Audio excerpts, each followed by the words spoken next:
Well, good afternoon, everybody, and welcome to the October 2024 Surrey Police Board meeting. And I'd like to call this meeting to order. And the Surrey Police Board would like to recognize that our work takes place on the ancestral, traditional, and unceded territories of the Coast Salish peoples. And just before we get started with today's agenda, I would just like to acknowledge for the viewers that we've opened up the comments section of our live stream. We will have a moderator working to ensure that there are any questions, that they will come to me as the administrator. And at the end of the open agenda, if there are any questions, that we'll do our best to answer them. I apologize, we're still working on a few glitches, even last minute, but I am optimistic that we will be able to take any questions that come in from the public. And also just to acknowledge too that as the Surrey Police Service continues to grow with just under 450 police officers now serving the city.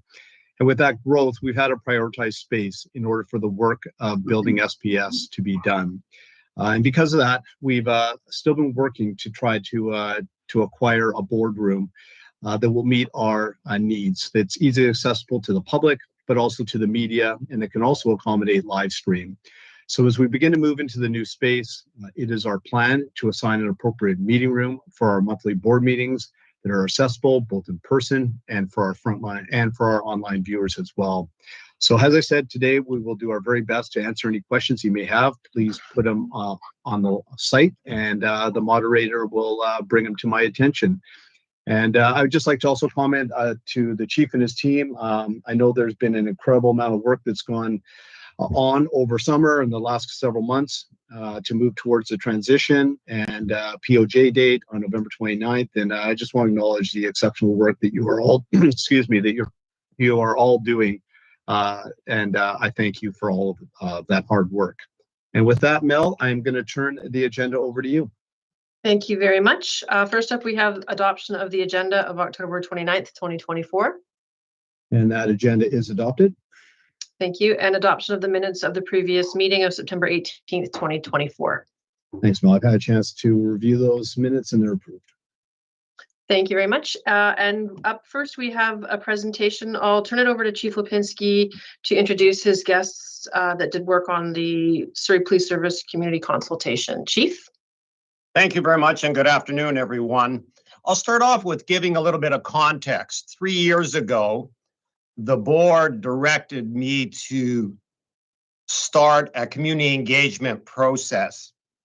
And the intention was to develop a baseline of what the citizens of Surrey wanted to see in their police service. And in doing so, that informed the strategic plan at that time. And there was 3 pillars to that plan. One pillar was about developing our people. The second pillar, developing our organization. And the third pillar was to start developing, researching a community policing plan for Surrey. Fast forward now, we're at a position where we're almost POJ, and the present board administrator asked me to, again, do a community engagement, looking at the thresholds of 3 years ago and seeing what exactly where we can really drill down and have some good content about what the community would like to see in the Surrey Police Service. And so we have done that. We will be presenting here. We have 3 presenters, Doctors Kurt Griffith, Stephanie Johnston, and Eli Sapow. And they've done a tremendous amount of work, divided up into really 2 broad areas. Number 1 is a survey, and secondly is the focus groups. And I'll ask Dr. Kurt Griffith to open up with some preliminary comments, and then whether you proceed first or perhaps Dr. Sapow will proceed first is up to you. But Kurt, maybe a few opening comments, please. Thank you. Okay, thank you, Chief. We really appreciate the opportunity to have participated in actually both of the community consultations. It gives great continuity to the work that we've been able to do along with working with your members. And I think the information that's gathered both in the original consultation in 2021 and again in 2024 provide a real strong foundation excuse me, for going forward. So we're going to present this in two parts. There were two parts to our report, even though there's one comprehensive report that was submitted. One is the results of the interviews and focus groups with stakeholder groups across the community, which is by and large a replication of the 2021 consultation that was done with focus groups and interviews. And so I'll be presenting a discussion of some of the initial slides in the PowerPoint deck, and Stephanie will be finishing it up in terms of reflections and going forward. And then Dr. Sapel will be presenting the results from the community survey that he conducted. And again, Dr. Sapel conducted the community survey in 2021 as well. So a real strength of this project is we've got great longitudinal data, as we would say, and it's allowed us to draw out some key themes and very consistent in many respects between the two consultations. So I'll be speaking now to some of the key themes that emerged from the consultation in 2024, but as well in the report itself, we've included materials from the 2021 consultation. So the first theme that emerged from the consultation, and again, as I mentioned, it's a replication of the 2021 study. The components, as I just mentioned, were a community survey that Dr. Salpow did this past few months with a total number of 808 respondents, interviews and focus groups with a total of 60. Significantly, in both consultations, a very wide range of stakeholders. And this is really critical for any community consultation, that you cast a very wide net in terms of all the different components of the community. And again, as I mentioned, we make reference in our final report this time to some of the key findings from the initial one, because I think some people never saw the 2021 report, or if they did, they've forgotten about what was in there. So, and again, the consultation, as the chief mentioned, is designed to inform SPS policy and practice going forward. A key theme that emerged from both consultations was visibility. People, stakeholders in the community want to see a police service that is visible, and as well, for them, it included physical presence and foot patrol. One stakeholder saying they want to see feet on the street, quote unquote, and they also want officers to be proactively visible, not just visible when there's responding to incidents or in a reactive mode. So we would call that proactive visibility a real key theme, and seeing officers in different facets and being involved in different types of activities that are visible in the community. Next slide, please. Yeah. And second key theme that emerged was community engagement, and one of the core principles in what I would call the DNA of the SPS is community engagement. Community engagement is kind of a generic term. The whole issue becomes, how does a police service actually implement and operationalize the notion of community engagement? And there were several different dimensions of that emerged from the consultations with the interviews and the focus groups. They want officers who are connected with and engaged with the community.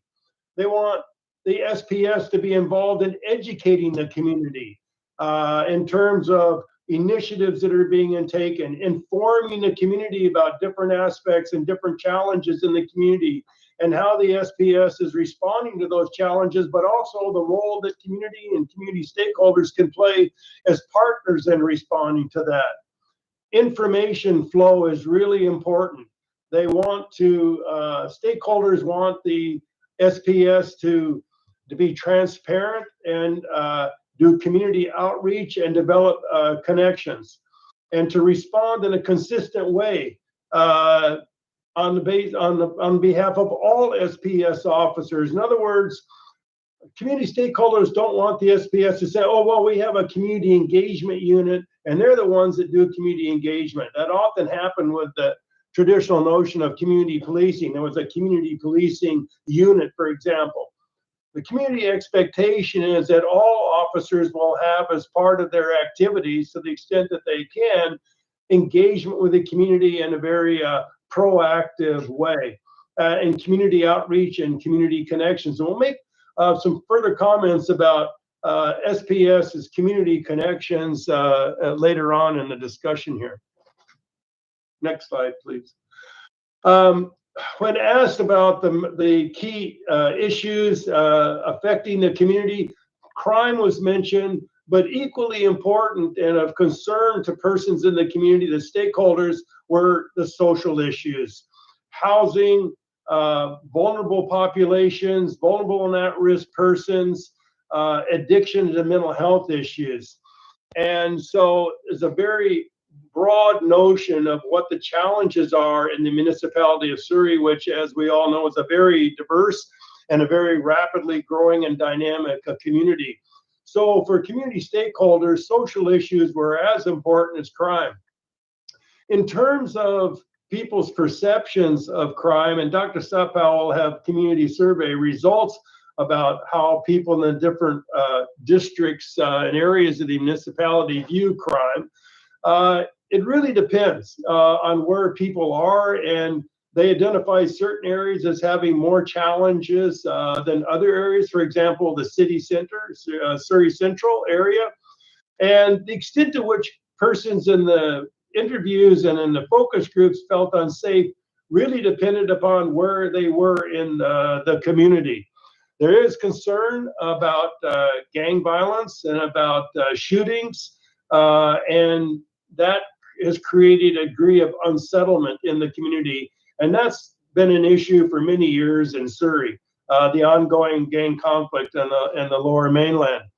Again, concerns about gangs, and then an idea that the SPS should take proactive measures to prevent gang violence, as well as having a robust enforcement response as well. Early intervention and prevention was on the minds of a lot of the stakeholder groups, and there are various stakeholders across the community that are working in this area in various facets, whether it's with youth. For example, one of the examples that we've got here on this slide is the School Liaison Officer Program. And stakeholders want an equal focus on crime prevention as much as on crime intervention and response.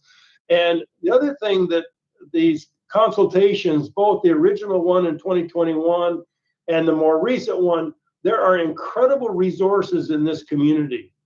And there are agencies and organizations that are working in various facets that can be mobilized and are interested in collaborating with the Surrey Police Service to develop innovative prevention programs.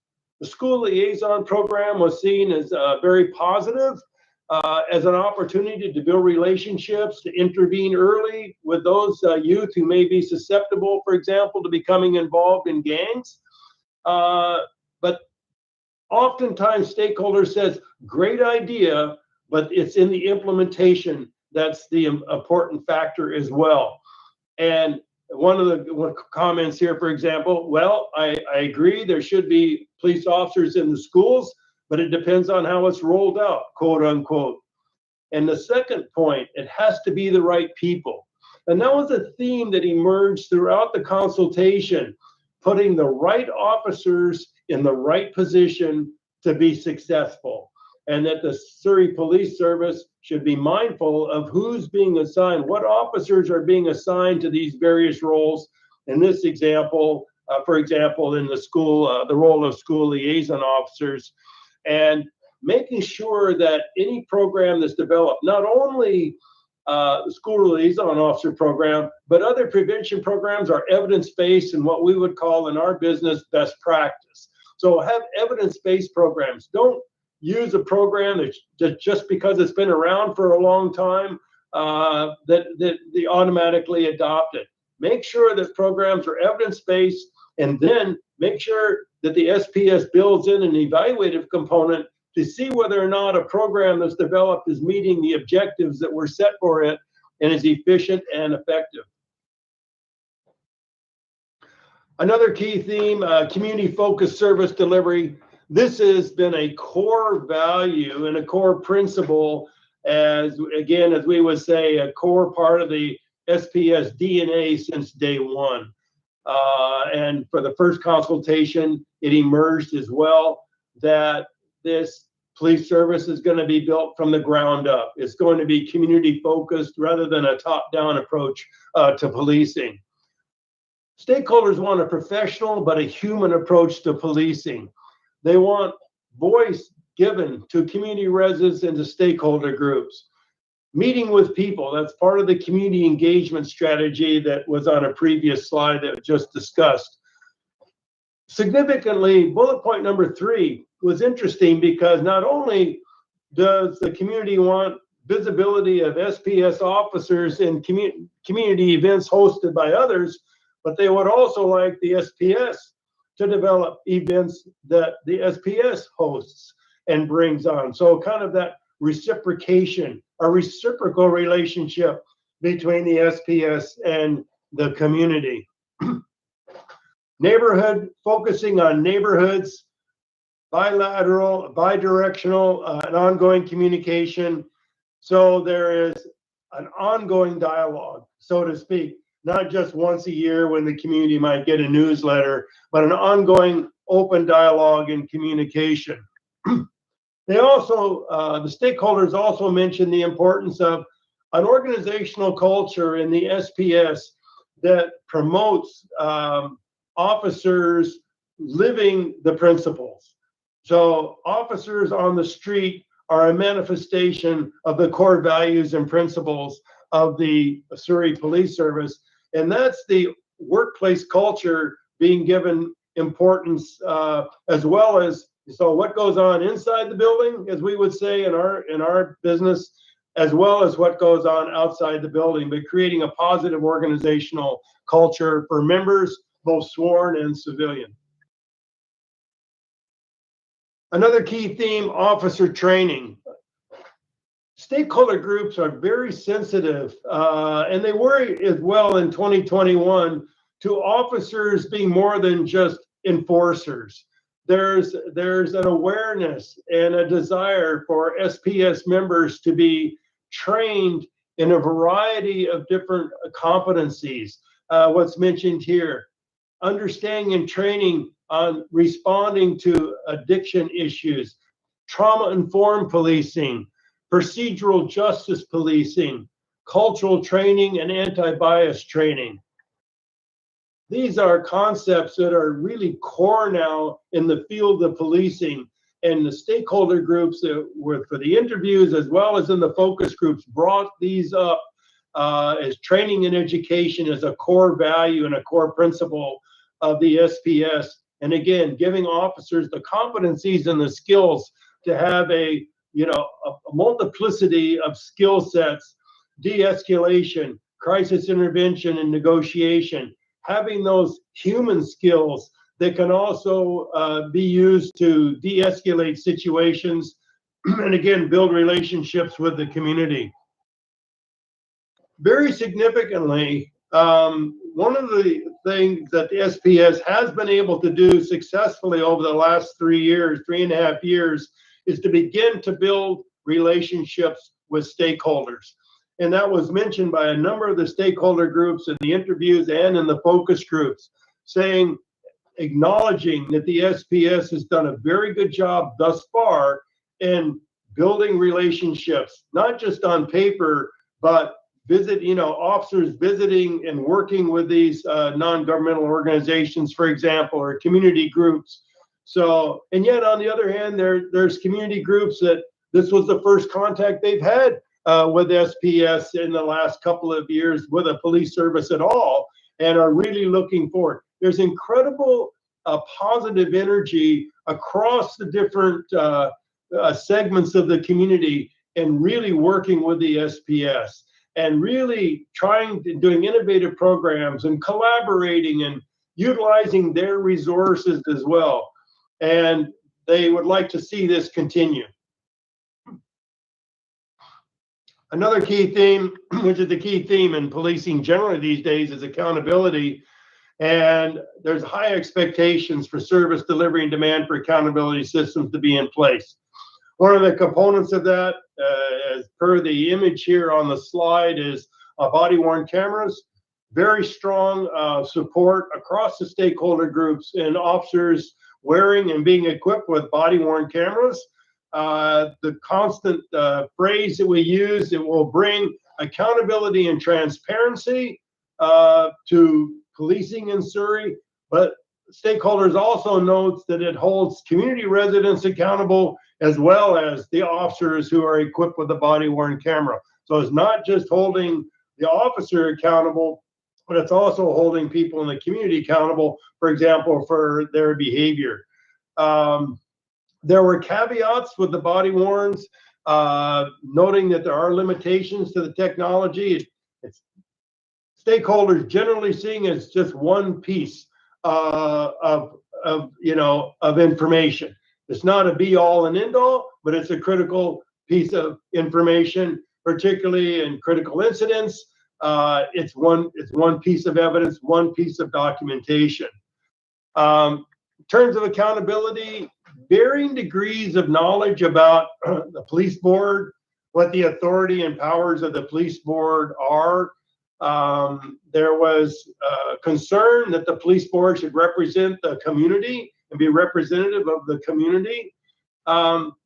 Really, the responses led us in the final report to say the police board should develop a public education strategy to educate community residents in Surrey about what the police board does, what its activities are, and maybe issue periodic and have a website where people can go up and learn about the police board, because in general, people had only a vague idea about what the police board does, and yet, again, a major feature of independent municipal police services is a police board. So it's a really critical component of the enterprise here.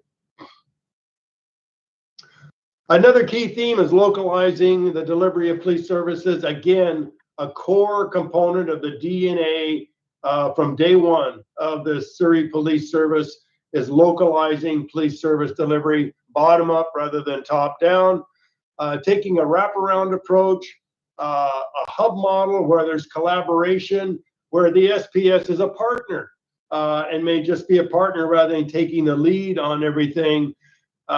Developing mechanisms for ongoing liaison with members from diverse communities, whether that's the development of specific liaison units that some police services have. For example, Vancouver, concerned with acknowledging and reflecting the diversity that is Surrey, which is perhaps one of the most, if not the most diverse community in Canada. Strong support for the precinct model. Operational precinct is, quote unquote, stations in the various districts. Very strong support for that as a manifestation of, and a key component of localized and what one might say customized police service delivery, because all of the districts are unique. And there was a very strong support for that from the stakeholder groups.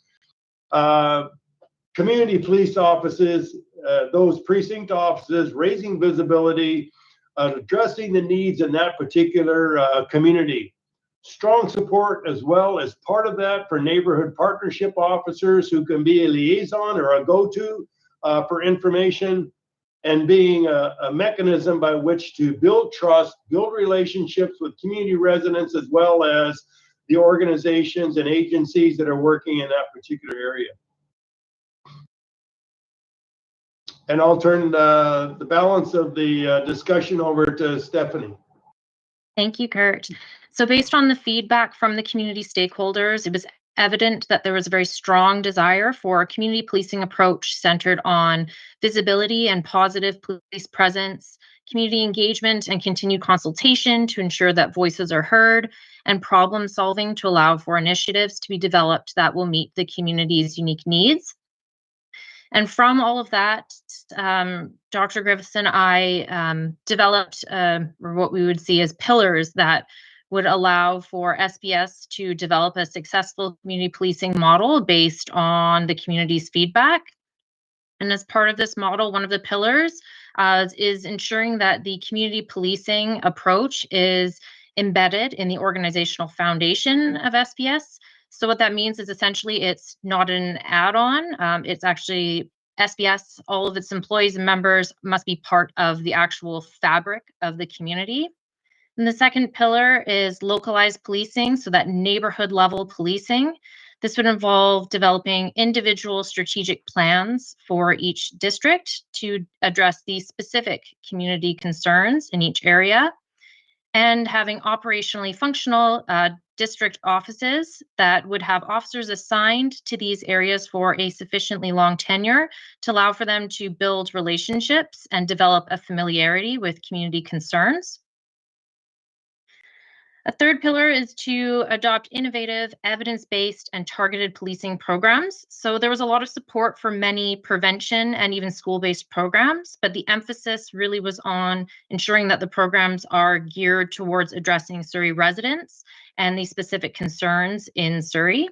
So it is recommended that SPS moves forward by scanning for the existing best practice programs and striving to develop community-specific programs that would include, at minimum, a school-based program that meets the needs of Surrey schools and students, a youth program to address the needs of at-risk youth, and to develop multi-agency initiatives that would allow for a response to the presenting social issues that are often very interconnected with crime as well, including mental health and addictions, and the need to build in capacity for these programs to evaluate how well these programs are functioning and to allow for SPS to pivot when necessary to adapt to meet the community's needs.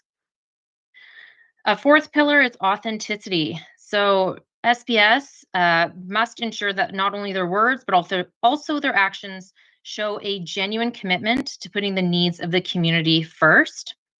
It's not about sort of checking boxes. It's, as quoted here, SPS needs to have an authentic, vested relationship in the community and to be seen always as putting the community above the organization itself and responding as if they are part of that community.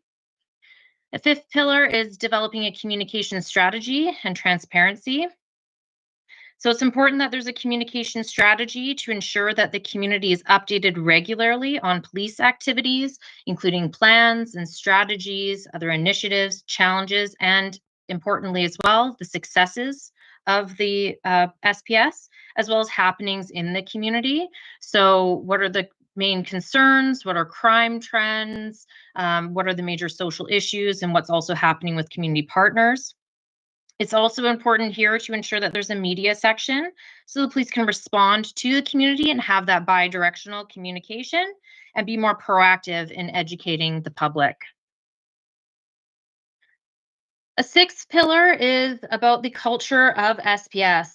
So it's really important for SPS to develop its own brand and not really be an imprint of existing police services. And what's going to be involved here is making sure, as Kurt had mentioned earlier, that they hire the right officers and that these officers receive the requisite training to be able to meet the needs of communities in Surrey. So that means that the SPS will also have to place a high priority on recruit and in-service training that is tailored to their specific community. So going above and beyond those existing training programs to make sure that their training actually meets the needs of the community of Surrey. And having strong quality leadership, which is talking about from that top-down chief and the executive team, as well as all of the supervisors, as they are going to be responsible for ensuring that the goals and the culture of SPS are passed down to and accepted by the members and building in that overall sort of well-being of members, which is also important as part of that organizational culture. That there's a positive workplace culture and they are ensuring that members are satisfied and committed to SPS's vision, mission, and goals so that it will improve service delivery in the community. As Kurt had mentioned also, it's important to develop protocols for accountability that extend beyond the formal structures that are already in place. So we need to be a bit innovative in ensuring that there are many different accountability structures in place to ensure that SPS is transparent and operating in accordance with what the community would like to see. And it's important that SPS becomes part of the community and develops sustainable partnerships to address all of these interconnected issues. And that means becoming involved in multi-sector partnerships and utilizing the vast knowledge and experience of the personnel involved in community programs, as they are already tackling and addressing the complex and intersecting issues of crime, mental health, and substance use. So really overall, just becoming very entrenched in the community.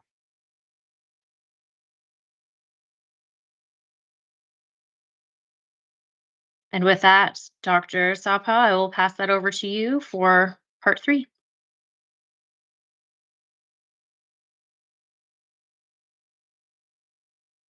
Oh, Doctor, I think you're on mute Just still. working on the share component.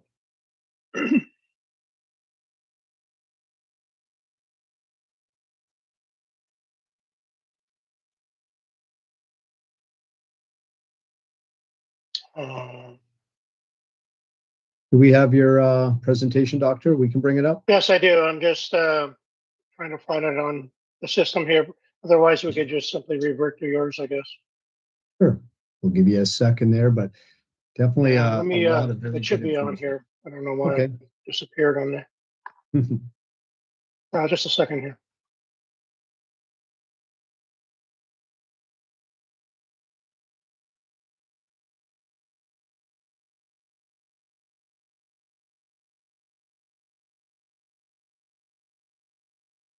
Wow, I guess we'll have to revert to what you've got there. Well, do you happen to have Dr. Sapa's presentation handy, or Let me just check with the team here. and maybe just Oh. while we'll bring that up, while the team's see. bringing. Oh, go ahead, Mel. I just thought I saw something. Dr. Soap, how did you? Oh, I'm just trying to, yeah.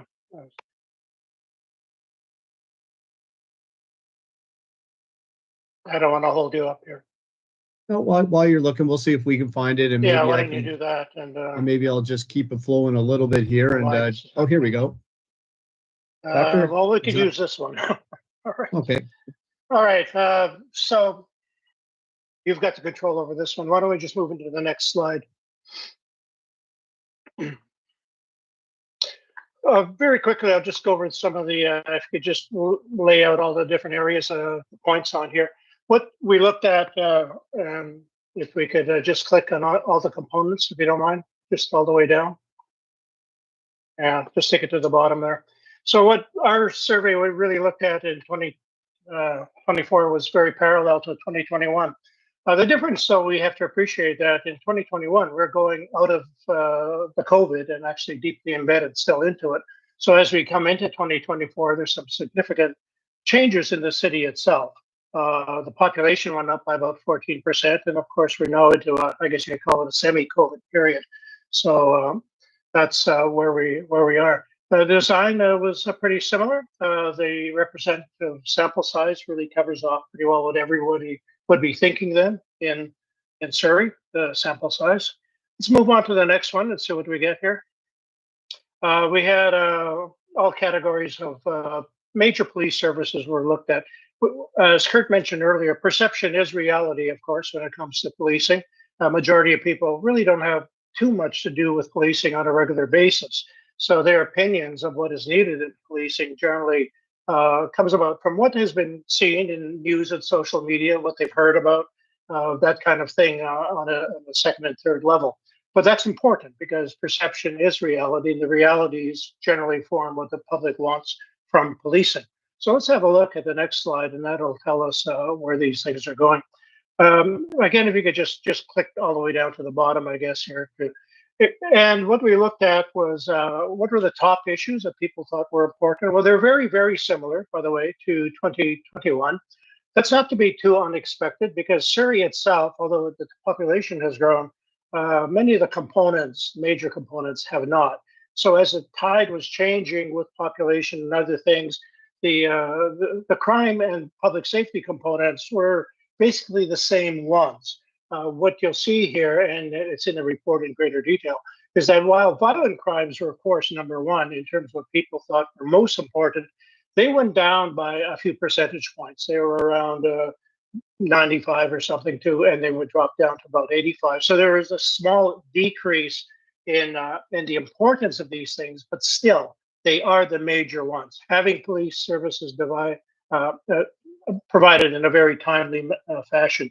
Again, these are very emotional constructs. If you think about policing, what people want, it's usually, it really comes down to the emotion of fear, and I want to be protected in my community from things going on.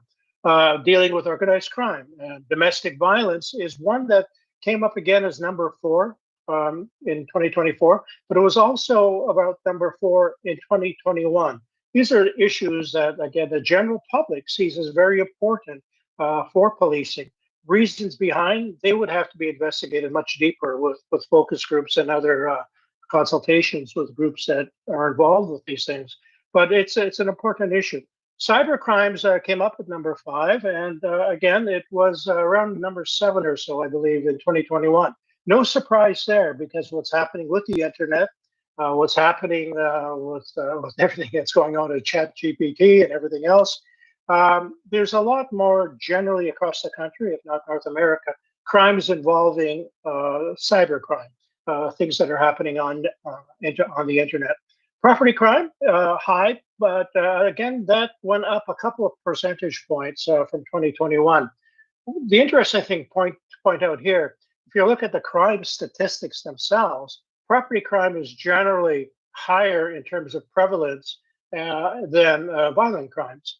But in terms of the public, they feel that the presence of violent crimes and organized crimes is a much bigger threat to the public, and in terms of having a priority for policing as well, although property crime is actually statistically higher. Have a quick look at the next slide, if we will, please. Again, just go down here. We'll go down to the bottom and stop it there. The business of walking alone at night, that dropped a couple of percentage points. We'll go in a minute how this shakes out throughout the different communities. An important, very important point here, as Kurt and Stephanie have pointed out, is that there's no one size fits all. We very carefully looked at every community and also the police districts that are associated with each community. And the results in a more detailed fashion, you'll see, vary by each community. But they still are afraid of walking alone at night. Victims of crime, actual victim of a crime, not as high. 18% said they were an actual victim of a certain crime, and we listed a number. None of them were very serious crimes. They were usually minor crimes, a theft, or a minor kind of break-in, those kinds of things.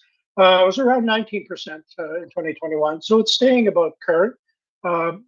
Again, the reporting of crime was down a little bit. The 61% is down just a few percentage points from 2021. But what was up was the people not reporting the crime, 36%, just over a third, which was a little bit higher than back in 2021. Now, this can be a really important factor. Why did they not report the crime? We asked them that question. And again, back in 2021 and many other places, they say, I'm not reporting the crime. And these are important factors. They said, because the police are too busy. They said, we think the police are too busy. This is a small potatoes thing, no big deal. They also, some of them said, well, it's an insurance claim. The only thing I need here is just some basic information for an insurance claim. So there's a wide range of why they did not report the crime. If you had to boil it down to a generalized statement, it's because I think the police are too busy and my crime is not as important. The problem with that, of course, is then we're not capturing all the kind of things that may be happening to the public that does create individual fear of their own personal safety. It's usually the small things. Somebody broke into my house and stole something, very personal kind of crimes, than giant organized crime. So what's happening here is some of the very personally related crimes that they think are small are also the most personal to them. And again, as I pointed out, most people really don't have much contact with police, and this is generally true. Larger populations in general. The contact they do have is usually, again, when we ask them, well, what was it about? It was fairly minor. They might have had a police stop. There's a lot of requests for information. You know, I'm contacting the police. I want to know more about certain factors of policing and public safety. Reports of neighborhood noise, that kind of thing, minor kind of issues that might be considered not exactly an immediate call for service, but perhaps to the public, it's more important. Let's flip over to the next slide and see what we find here. Okay, we'll drop it down a little bit to the bottom. This is just a general thing. We asked for the first time because of the possibilities of different types of police services. Would you want it just to see the police officers in their vehicles all the time? Would you like to see them just walking the beat, if you will, all the time, or some combination of the two? Well, the combination of the two was by far the highest in all the different communities, for sure. It changed a little bit, maybe 25, maybe up to 28%, around that area, where they would ease towards having a police officer on the street for personal contact. And these are obviously the more urban kind of shopping kind of area centers where a police presence would be very visible. That would be something they'd like to see. The visibility of policing, yes, important, but in more of the outlying kind of communities where you don't have the heavy commercial presence, seeing a police officer, the visibility of a police vehicle was good enough, but they want to see them. High rate for community consultation, as the focus groups have shown. There's a great appetite to be involved with policing, over 50%. They want to get involved. They want to have their say. They love the community involvement where each of the different communities within Surrey saw this as a great opportunity to have community police officers and some kind of direct involvement. Wearing the body cameras, nothing has changed from 2021, really, a couple percentage points here or there. Totally in agreement on it, totally in agreement. Same kind of reasons when we asked them why. They were given in the focus groups, and then it was basically, it's for the safety. And what was interesting, as we hear, is the safety of both the police officers and the community in terms of police behavior and what they're doing. One of the things that Surrey Police has been doing, I believe, is having the name tags indicating on their officers if they speak another language. It's a very big deal. It's a very big deal in Surrey, where we asked the general population, and 60% say, yeah, in this highly multicultural community, of course, we really think it's a great idea if somebody can speak more than English or French. And that makes a lot of sense. And so I think in those different communities, as it goes up and down, a little bit different in different places, that's a huge thing. Same as the 2021, there's an appetite, a huge support for equal number of male-female police officers. We know Surrey Police Service is certainly aware of these kind of things, the equity and inclusion. That's all part of your culture and where things are going. And there is an appetite. They say that's really important. If we could flip over to the next one and see what we have. Again, this no size fits all thing. This is what we mentioned earlier. And I guess this is where it's really important when we're seeing from the public survey itself, how the public is perceiving policing and their expectations. Here you see this fear of walking alone at night. Not huge changes in some places, a little bit different in others. The red bars, of course, in 2024. So you have a look at where's the red bar a little bit higher. Well, Guildford, just a tweak above, all statistically within the same measure, but it stayed the same. They were afraid of walking alone at night. Who is the person afraid of walking alone at night mostly? Mostly a woman, and this might surprise you. In many of the more dense communities, it's a woman, but in the younger ages, between about 20 and maybe 25, and of course, the older group too. But specifically, if you had to profile it, it would be a woman in the younger generations. But you see in a lot of these areas, it's actually dropped down a bit. South Surrey, now South Surrey has come up a few places when we ask people in each of the communities, how do you feel about 11 key areas of what's important for policing, right? And surprisingly, this year, compared to 2021, South Surrey, for reasons I don't quite know yet, and it didn't show up in the survey, have more concerns about being safe and having a greater police presence. And they think overall, compared to the averages for Surrey overall, things are a little troublesome than they were in 2021. And walking alone at night in South Surrey, there you go. It's 38% in 2024 compared to 29. But look at Wally Center. For some reason, something as good is happening there in terms of, I would imagine, police presence perhaps or something else. But walking alone at night has dropped. Still not exactly off the charts, but it's lower than it was back in 2021. What do we got next? Let's have a look here. We could both be surprised, perhaps. So as I mentioned earlier, let's just look at this blue box here just for a minute, because when in the actual report, you'll see a big Gantt chart that looks at a matrix of every community, every district, and every area. Surrey, South Surrey, has more above average areas where the public is concerned about crime and thinks these are more important than others. Violent crimes, timely police services, organized crime, domestic violence, cybercrime, goes all the way down. The rough way, and right on the left-hand side there with that bar chart, you'll see where that's evident in just that one area of organized crime and gangs, which is high on the list of police importance. 81%. Well, that's obviously an area that you probably would know more from your own crime statistics and further evaluations and working with the community. But there's South Surrey is rumbling a bit more and boiling than some of the other communities. A very big interest. Okay, next page. Let's see what we got. This is what we want to look at the future. This is quite compelling in some way. Back in 2021, we said, okay, thanks for what you've got today. That's good. Let's have a look over the next year. What do you think is going to happen in the next year? Take a guess. Take a wild guess at it. Your projections based on what you think and what you know. Well, they're pretty well the same as they were in 2021, but some of them are much, much higher than others. Organized crime and gangs were again number one. Where were those the highest? South Surrey. 74% said, listen, in the future, we think these will have the biggest impact on policing.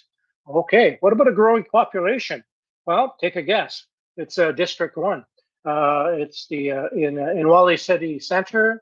All you have to do is look out the window and look at all the different towers that are going up around that place. But that's 72% there. Think growing population. This is going to be a big issue for us for policing, higher than the average of 66%.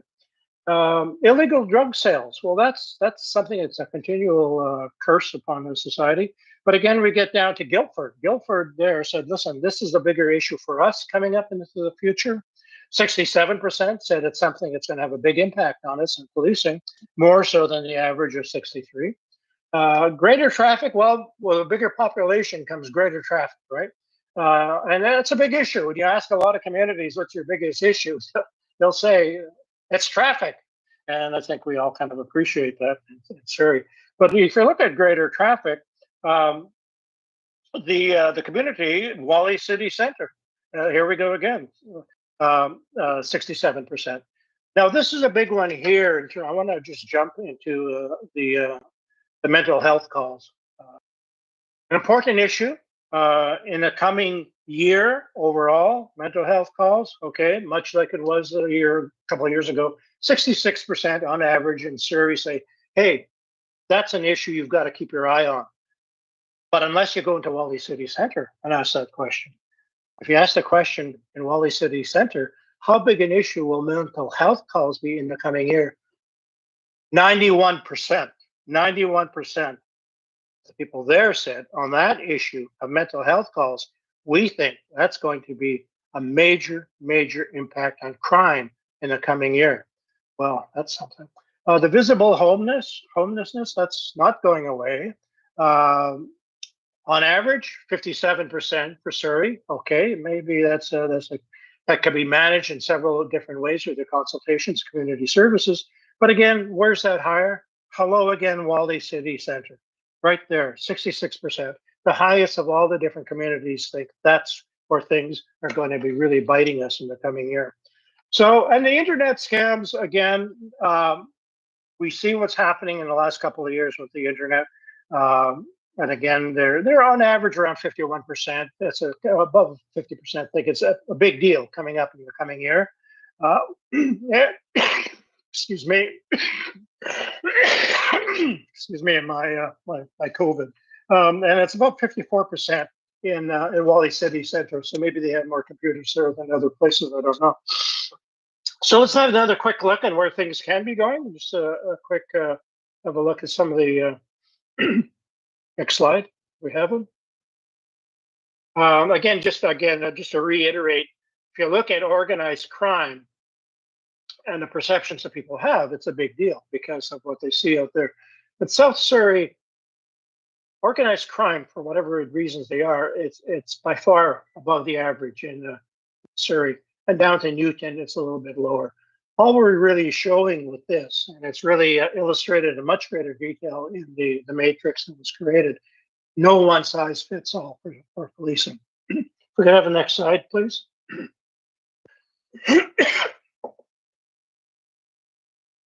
Next slide will show the highlights, where it could be going very much in keeping with Kurt and Stephanie's presentation about where we could be going. So I've just narrowed it down to a couple of things.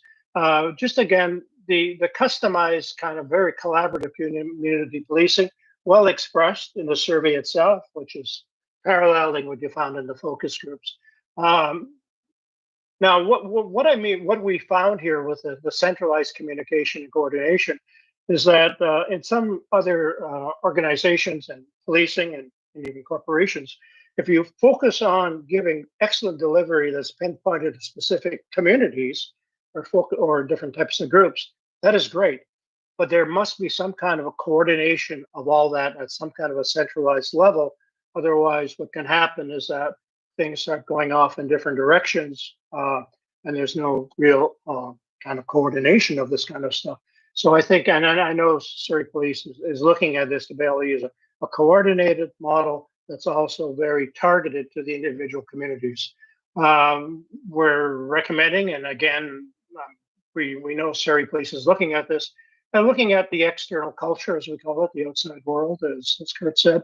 And that's the economy, what's happening with all the different things that are happening out there, social issues, all the different changes that are happening very rapidly in the outside world, how that affects policing, and is the inside world of policing keeping abreast of that in terms of the organization, its culture, its systems, and all that, to make sure they're in alignment, that process. So before I guess I cough too much here, then I apologize for that. And again, we do recommend that ongoing environmental scanning. Just forgive me for 1 second here. Okay. One thing I did want to mention, though, we found with the community, and when they're looking for the future, they did mention, of course, the growing population of Surrey and the implications of that. One of the things that came out of that, one of the questions we asked, what about cultural diversity? Do you think that's going to have some kind of an impact on the needs of policing? And they do agree with that. Just about half of the percentage of people say cultural diversity is an issue to be looked at. And the highest area is Wally City Center. And the reason we kind of target that issue of cultural diversity is because it is an issue nationally, as you probably well know. And Surrey being the most culturally diverse city in the Lower Mainland, I think as cultural diversity shifts and moves and ebbs and flows, it's going to be a very important area for Surrey policing. So I thank you for that, and thank you for putting up with my cough. Well, thank you. Thank you to all our presenters, Kurt, Stephanie, Dr. Sapal. That was very comprehensive. I know all the research you did. What I find very interesting is really how consistent from 2021 to 2024 your data, your research is. It really explains or tells me that the community is very clear on what their expectation of their police service is and what they expect. And, Kurt, your comments about foot patrol, I started my career, 33 years ago, was on foot patrol in the early days of my career. I know how valuable that is, but that's still something very much valued by the community is, that connection with a police officer, the genuine connection, the building of trust with the community. So I've certainly taken that away, that despite all the progressions policing has gone through, it still comes down to really the appeals principles, the basic principles of policing is connect with the community, build trust and confidence. And so I'm not sure if you had any comments about that, but I certainly take that that's a real critical thing for SPS moving forward, is to build those genuine relationships. I know we've had many multi-sectorial stakeholders here talking about working with SPS on the social challenges that face the community. And I think that's critically important. So yeah, your thoughts on that? Yeah, Kurt, I don't know if you want to make a comment on that. Yeah, I think, it's interesting, even with all, as you mentioned, even with the increased complexity of everything, it does come down to human relationships, comes down to human interaction. And even more important in a community such as dynamic and diverse as Surrey. And as Eli mentioned several times, not one size fits all. It can't be a generic model. I think there's some communities that are small and homogeneous where it can be one size fits all, but certainly Surrey is an example of not only the dynamic, but as Eli mentioned, the increase in population.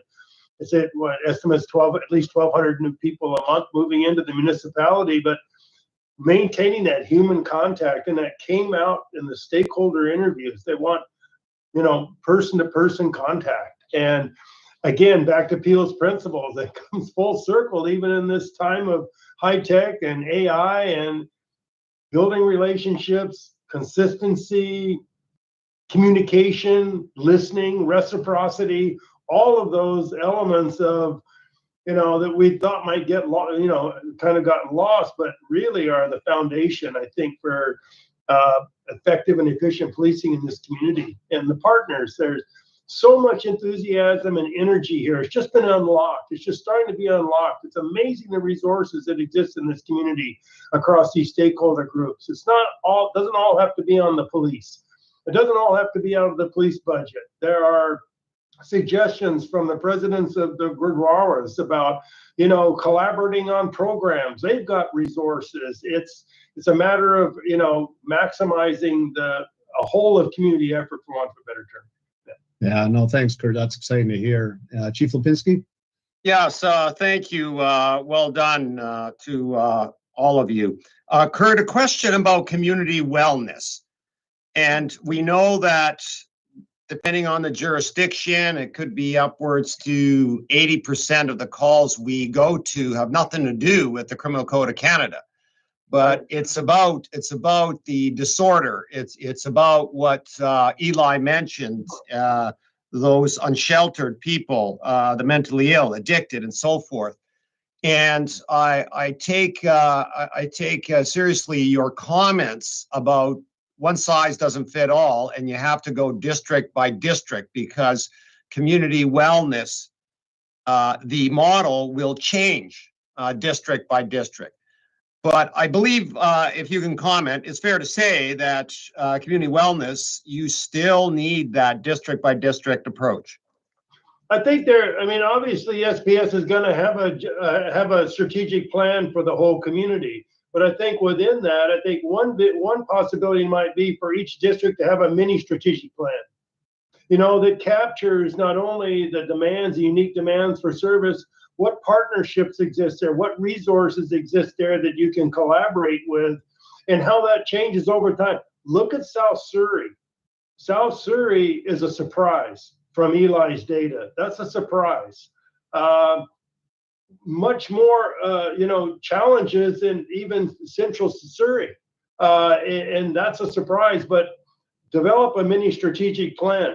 Partnerships are hugely important. Getting the provincial government to the proverbial table to do what is basically their mandated responsibility, rather than, the police services that we do work in, 50+% of the calls for service are mental health calls. Some communities, like in Edmonton, Dale McPhee has 15 social workers now that work for the EPS. On paper, that's a provincial responsibility, but he got tired of them not being available weekends, evenings, and holidays. Some communities are developing their own communities crisis teams. On paper, that's a responsibility to the province. But people in communities don't understand that municipalities are only responsible for police and fire. And so so nobody shows up, it's the police that are going to get the attention. So I think it's a matter of bringing all the parties together, including the provincial government, which, with all due respect, from our research across the province and in other provinces, is often not at the table, and the police end up, spending, like, say, 52% of the calls in Kelowna, for example, were mental health calls. They had nothing to do with policing. So I think it's a matter of being aware of that and developing those partnerships. BPD's been very successful with their assertive outreach teams and getting coastal health involved in that. I think there's some good models that can be adapted. Adopting, it always has to be customized to Surrey and customized to the needs here, and then customized again down to the local districts. Thank you. No, and thanks, Kurt. It's a message I think was really hit, or we heard loud and clear, was that there's not one size fits all. Surrey is divided into 5 distinct districts, and each have unique needs. So I know there's some great work being done. There's a lot to unpack. We could certainly spend at least probably another hour here, if not more, talking and questions, but we'll have to wrap this up. But with that, maybe Chief, just next steps. It's one thing to take this data, this information, but I know you and I have work moving ahead. So I'll pass it over to you to start. Yes, thank you.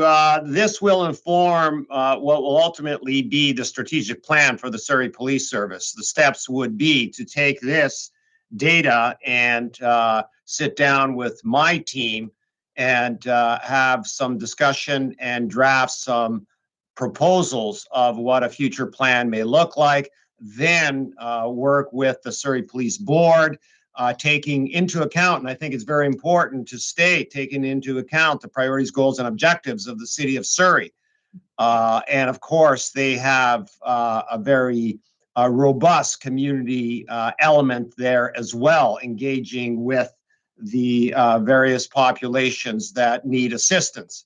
And from that, then we will take the strategic plan and with the board and with the city of Surrey to the community. We are, of course, POJ November 29th, but in the new year, because this plan will be for 2025, I look forward to showing the plan to the community, district by district, as Dr. Griffiths and Dr. Sapow clearly indicated is a requirement. Thank you. Thanks, Chief. Yeah, so certainly some more work to be done. We'll have this completed. The strategic plan consultation with mayor and council as well continues to go forward. And Kurt, I also had comments too about the board, and certainly I know mayor and council as well as the province as they bring forward or bring back a police board. Will be very mindful of ensuring it's reflective of the community, and it's something that I will certainly be advocating. And I know Mel and I have had a lot of communications of as we move forward now of ensuring that we get the communication out to the public. And this board meeting is just one part of that, of course, but there's a lot more work to be done. So with that, I thank all of you for taking the time. That was outstanding and very much appreciated. Yeah, thank you. Thank you very much. And Mel, I'll turn it back to you, please. Okay. Thank you. Just for everybody's awareness, we do have a couple of questions with respect to those presentations that we'll save, as we mentioned earlier, to the end of the board meeting.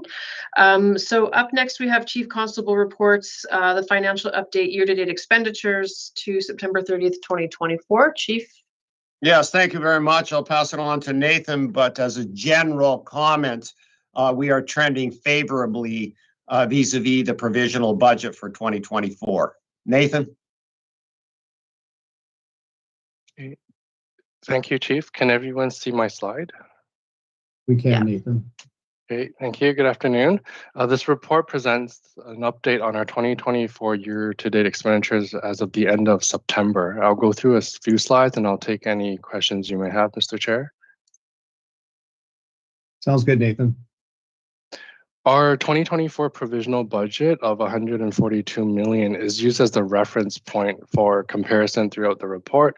Surrey Council has approved $222 million for police services to be split between the RCMP and SPS. In addition to the city's funding, we also receive provincial grants that total $4.2 million as of the end of September. Our year-to-date expenditure at the end of the month, September, was 71 million. Our largest area of costs were related to salaries and benefits at 61 million. That represents about 92% of our regular operating costs.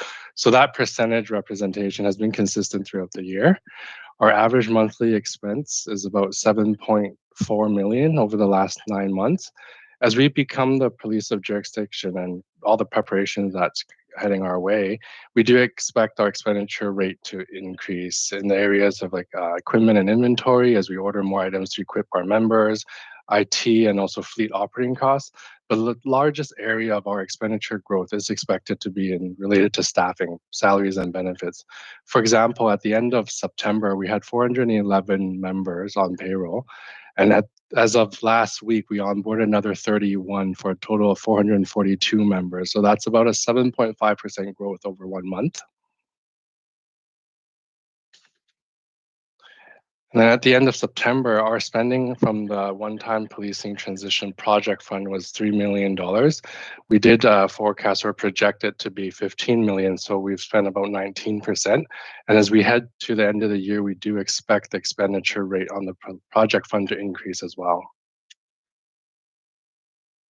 And that concludes the presentation. I'll take any questions you may have. No, thanks, Nathan. I know your comments about, the majority of the expenses is, human resource costs. And so that's good news that we're at 442 police officers. I know you're, maybe Chief, you can comment. We expect by the end of the year, some additional recruits being sworn in, and as well as perhaps some more exempts prior to the end of the year. Yes, so for the January JIBC class, there'll be 13 recruits that'll be sworn in early December to start their pre-training. And we anticipate that we'll be hiring a number of experienced officers because there is a experienced officer class in January, and we're hoping to get at least 20 experienced officers, and some of them may be hired in December as well. Thanks, Chief. I have no further questions, and Mel will accept the report as received. And back over to you. Thanks, Nathan. Thank you very much. Up next, we have the Chief Constable report on transition updates. Chief? Yes, thank you very much. As a quick summary, our recruiting is coming along very well, both on the recruits that go to the JIBC. And as a reminder, each year there are 3 classes, January, March, and September. And we're getting some very, very good candidates there. On the experienced officer stream, that is going along well. And we are hiring according to a plan that is being developed, yet to be revealed to the public. But we are working with the 3 levels of government and, of course, the RCMP on mobilizing Surrey detachment and the RCMP demobilizing Surrey detachment. There's more information that will be coming in the next few weeks on that. Suffice to say, we're very much on track for November 29th. We will be POJ on November 29th. And there's a lot of hard work that has been done. And there's a lot of detailed work that has yet to be done between now and November 29th. But the team here at SPS is leaning forward with all the stakeholders that are involved on this project. In early November, there will be a public education campaign on what exactly happens on November 29th. And there will be multiple media streams on that.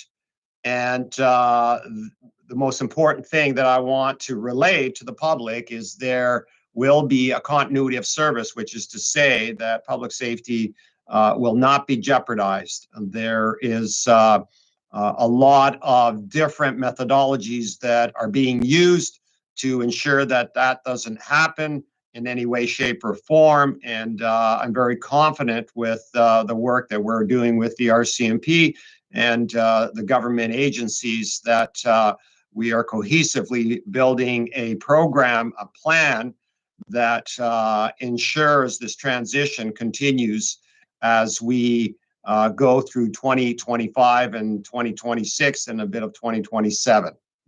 That is my report, Mr. Chair. Thanks, Chief. Yeah, I know there's not been a lot of information to date because there's been so much room with work being done with stakeholders. It's very critical to moving the transition forward. And I thank you and your team for all that work. I've been apprised of much of it.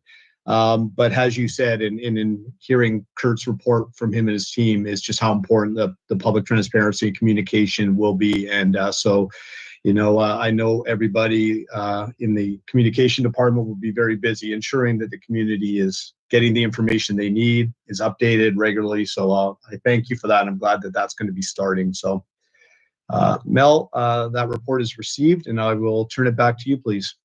Thank you very much. So we have no information items, no correspondence. So at this point, after no new business, I will ask the questions from the public. So we have a two-part question. We only actually have the one question from the public. It's on body-worn cameras. So the member of the public said, I like the body-worn cameras on our SPS officers. And the question is, do they have to let you know if they're recording you in the policy? And once they're turned on, can they mute or turn it off during their interactions with you? And again, is that in their policy? So, Mr. Chair, I turn that to you. Thanks, Mel. And Chief, I'll turn that one over to you as an operational question. Yeah. Well, thank you very much. And I'll ask Todd to weigh in as well here shortly, but because Todd is developing the policy. So we know that body-worn cameras have been around in North America for quite some time, specifically in Canada. Many agencies in the last 10 years are pointed in that direction. And we've certainly discussed it here at SPS and have done an environmental scan. And it is something that we will be bringing to the board. And in 2025, I'm hopeful to have a pilot project. And it's important that I note it's a pilot project, probably a handful of cameras, and then we'll see how the policies work, and also the mechanics and the retention, the preparation for court. It all goes into that. Now, generally speaking, the individual that is dealing with the police officer will inform the individual that this is being recorded on camera. So with a little bit more detail, I'll ask Todd to offer some information. Thanks, Chief. Thanks, Mr. Chair. Yes, policy is still under development, but we have examined policy from across Canada, and in most cases, there are provisions in the policies to inform the public that they are being recorded, but there are also provisions where that notification may not be practical to deliver, so we'll flesh that out in our policy. As to the second question about whether a police officer can turn off a camera recording during an interaction, that is permissible, again, in certain circumstances that have to be spelled out in policy, and that will be available for the public to see, but also training for the police officer, and that's appropriate and when that's not. Thanks, Todd. Thanks, Chief. And thank you to the member of the public who posed that question. Great question.